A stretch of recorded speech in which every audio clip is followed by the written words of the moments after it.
Too. It's not when you know the people for a long time. Yeah. I know exactly where you're going.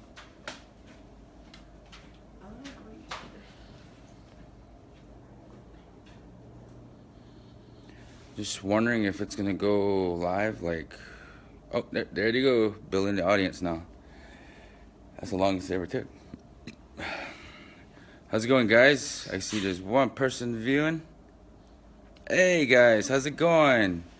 I know you guys probably missed all the live feeds all week.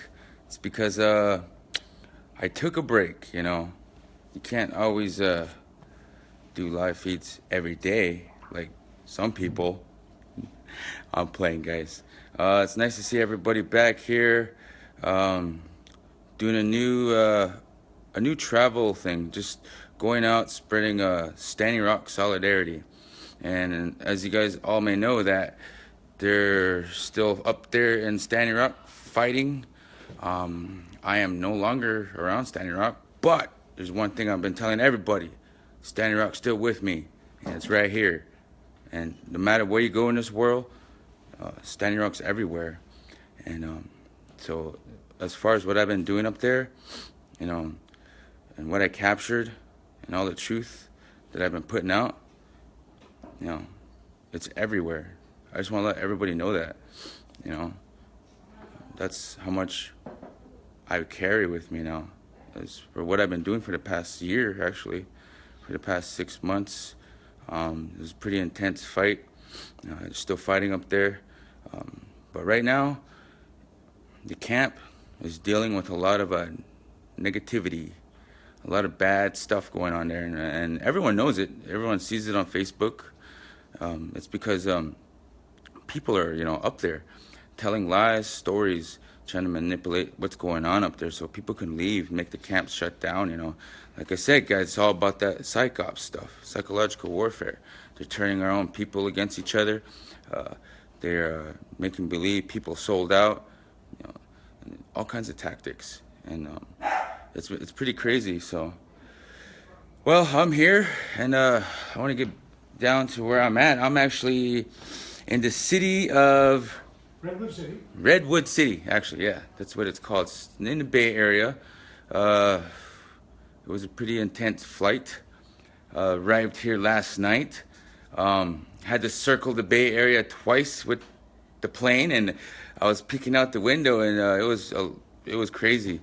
I was like, dang, man, it's blowing winds, the turbulence. My stomach was getting all somehow, man. It was crazy. And yes, Dee Dee, you better get your butt over here too. So I'm just, you know, gonna kick it here for a minute, and get to know the community, get to know San Francisco, get to see LA. Pretty much going around and spreading that awareness, like I told everybody, that we all carry it with us now. You know, Standing Rock's everywhere. It's in every single state in this country. It's in every single part of the world. No matter where you go in the world, you bring up the word Standing Rock, and people know. People know what that story's about. And I'm just one of many individuals that were up there. And of course, I'm from Standing Rock. That's my home. It's my homeland. And I know everyone's saying that when everyone leaves, that I still got to be there. But I actually left in a good way, though. I left in a good way. A lot of people were worried about me. You know, where's Dean? We need drone pilots here at the camp. But there were drone pilots there at the camp. I am aware that Chase Iron Eyes had a drone too. So there was a lot of drone pilots there. But for some reason, everyone kept texting me, kept hitting me up. Every time I was inching to get to camp and to film with the drone, a lot of people, for some reason, said, stay away from camp. Don't come with the drone. It's either because they don't want me there or they were protecting me. So with all this strange occurrences and strange happenings and what's going on at the camp, it's better than being safe than sorry, you know? So you always got to stay one step ahead of everybody. And a lot of people were wondering where I was. I'm just hiding out, you know? Not really hiding out, I'm just being safe about things, you know? I knew camp was negative, so I stepped out of camp. For me, really, though, what we can do is we could keep sharing the awareness and the solidarity, because right now we can't just go across that line no more, because they have insurance. They're gonna get that money back if anything's destroyed on that pipeline. It's cold, it's time for survival. That's why people goes into survival mode and they start doing things they don't normally do, and they start thinking ways they shouldn't think. But in the end, if you're a strong warrior, you'll come out of all of it. So I'd like to introduce you to a person here that is in charge of he takes care of the whole boat. It's called DockTown, and it's a pretty cool area right now. It's just a little boat. So there's houses. It's like a floating community. So go ahead and introduce yourself. Hi, my name's Lee Collister. I'm not actually the one in charge. Like you guys, there's a bunch of people that play roles and we work together. But we're here at DockTown Marina in Redwood City, California. Let me first say that I've been following what's been going on in Standing Rock since the very beginning. I'm a big supporter of Standing Rock and the water protectors. And there's a lot of people here in Redwood City that support you and that stand by you. And we hope you can stay strong. You're our hope for fighting the government when it comes to environmental issues. And it's time that you got some justice. We've been looking to you actually as a role model in some ways, because you've done such a good job of standing up to the powers that be and getting the word out and making change. We're faced with a situation here where we've got about 180 people live in floating homes up and down the creek here. It's a nice little community. It's been here for 50 years. And now after all that time, they want to get rid of us. The city wants to move us out. There's pressure from developers. There's an attorney who lives across the creek over here who filed a lawsuit saying that we were harming the environment, full of all kinds of lies, saying that we trash the water. None of it's true. And because he filed a lawsuit, the city settled the lawsuit instead of fighting it. They gave him $1.5 million just to settle it, and one of the terms of the agreement is that we have to leave here. And of course, we're fighting that. But that's an example of what we're up against here. The city council has, ever since he came on the scene, they actually had wanted to get rid of us before that. They've been trying for quite a while. So in some ways, I think they just used him as a way to get rid of us.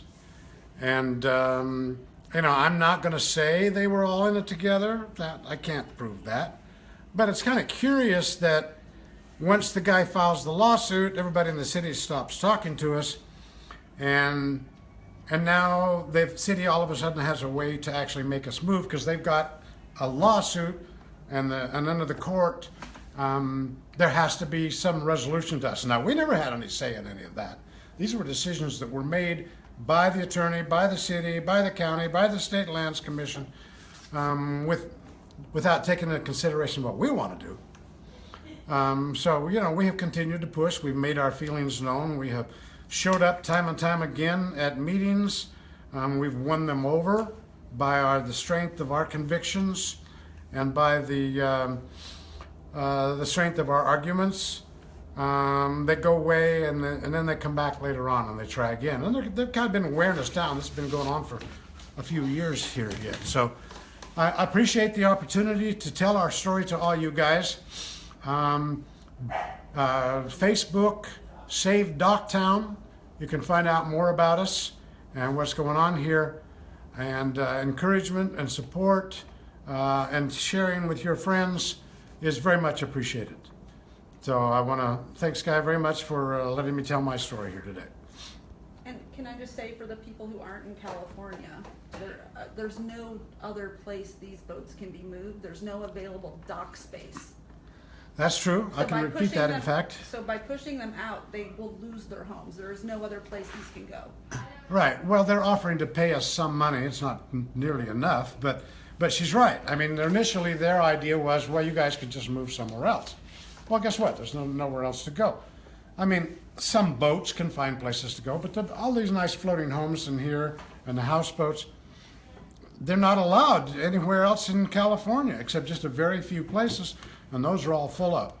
So if we have to leave here, she's absolutely right. We're just kind of out. They're basically, we'll have to give up our homes. We'll have to make a new life somewhere else, and I don't think that's fair. Wow. There it is, guys. It's a pretty interesting place. Take a look at it outside. Little houseboats there. Pretty much what he's talking about is these houseboats been here for like over 50 years.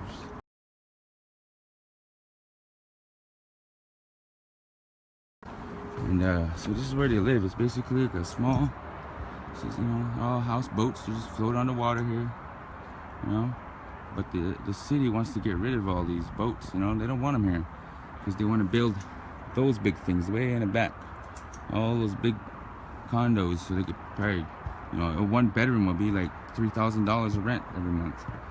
So, and it's pretty affordable to live in these houseboats here. And remember earlier, guys, I was talking about houseboats. Here's some real live houseboats right here. They just float. So it's pretty cool. And pretty much the whole thing of this story is out with the old and in with the new. And this is kind of what's been going on throughout everywhere. There's got all kinds of water issues going on, They're polluting the water, they're kicking everybody off the good water, They want to control all the water, even staying on the water. So, I'll share that with you guys. How you guys doing out there? I know a lot of you guys were wondering about me, and I'm doing perfectly fine now. My spirits are high. I feel a lot better, and throughout the times of December when I disappeared, and a lot of people were saying a lot of things, and they could say a lot of things, I do what I gotta do, I say what I gotta say. And if you don't like what I say, then why are you still following me?